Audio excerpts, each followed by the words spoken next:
everyone. In today's video we are going to discuss about EIA cycle.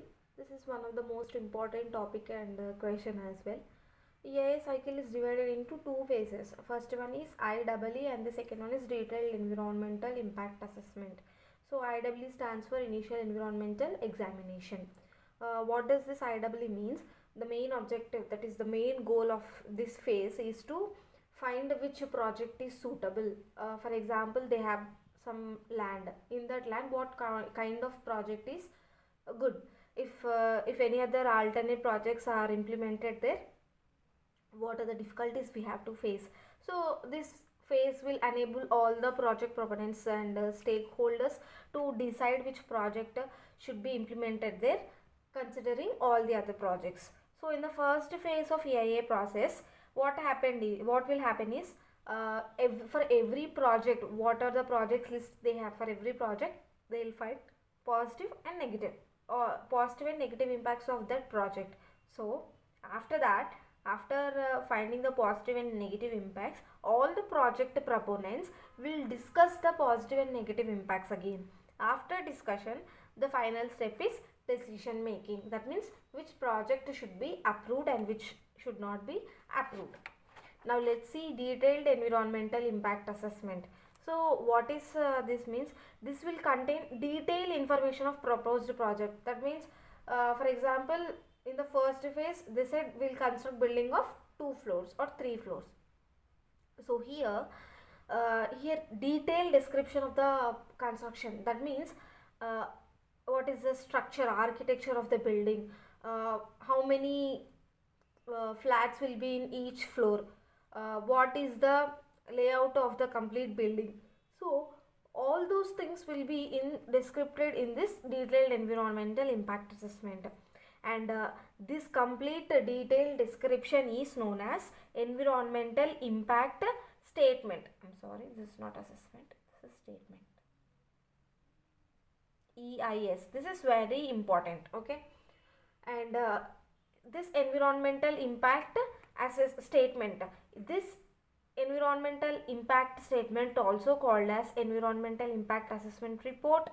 Just as in report we'll have a detailed description, right? So like that, environmental impact statement, EIS, environmental statement, environmental assessment report, environmental effects statement. So all these are the other names of EIS, and a typical EIS should provide the following information. That means a perfect or a basic EIS should provide all these details in that report. First one is general information about the report. So this section will contain the title of the project, name and address of the project proponents, location of the project and the contact person. So what this will contain: title, project proponents, location of project,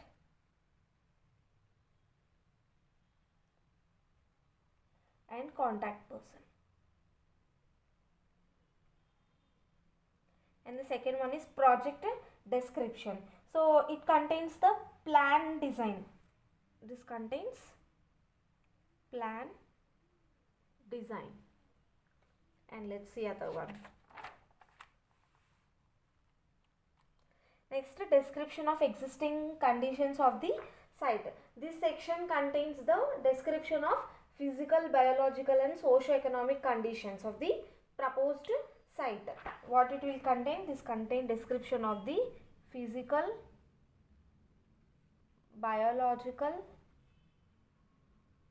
and socio-economic. All these conditions will be in this section or in this step. Prediction of impact and mitigation or abatement measures. So it contains the likelihood of occurrence of impact at various stages of the project development. That means it will contains the probability of occurrence, okay, of occurrence, okay, occurrence of what? Impact. And next, pictures of the project location.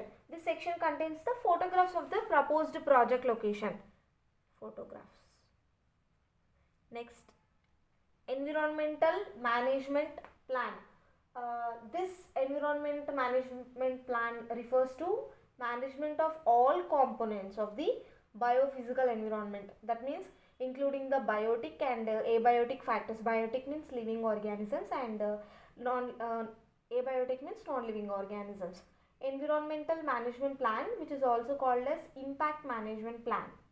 Okay, first what it will contain: biotic and abiotic factors, and then it is also called as impact management plan, and this will be included in the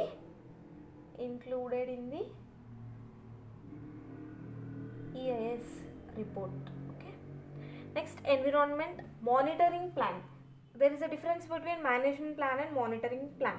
So monitoring plan means this involves paying close attention to monitoring. That means supervision of local condition, so that the effectiveness of the development of the project will be known. And this process will include discussion among the project members, government officials and researchers for accurate prediction of the impacts or changes in the impact trends.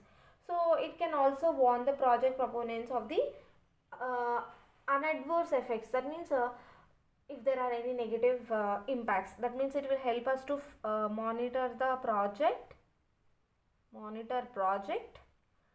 find its effectiveness, helps in discussion among project members.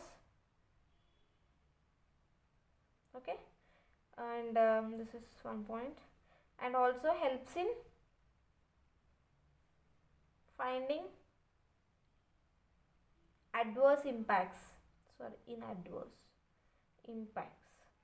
All right. And then last one is abandonment plan or residual impacts. So what does this mean? Means this section will give overview of any residual adverse environmental effects, and this accountability statement, and we have all the attachment and the other documents. All those attachments should be in this section. That means it will contain all the details of the overview. Details in the sense overview of the implementation of mitigation measures. Contains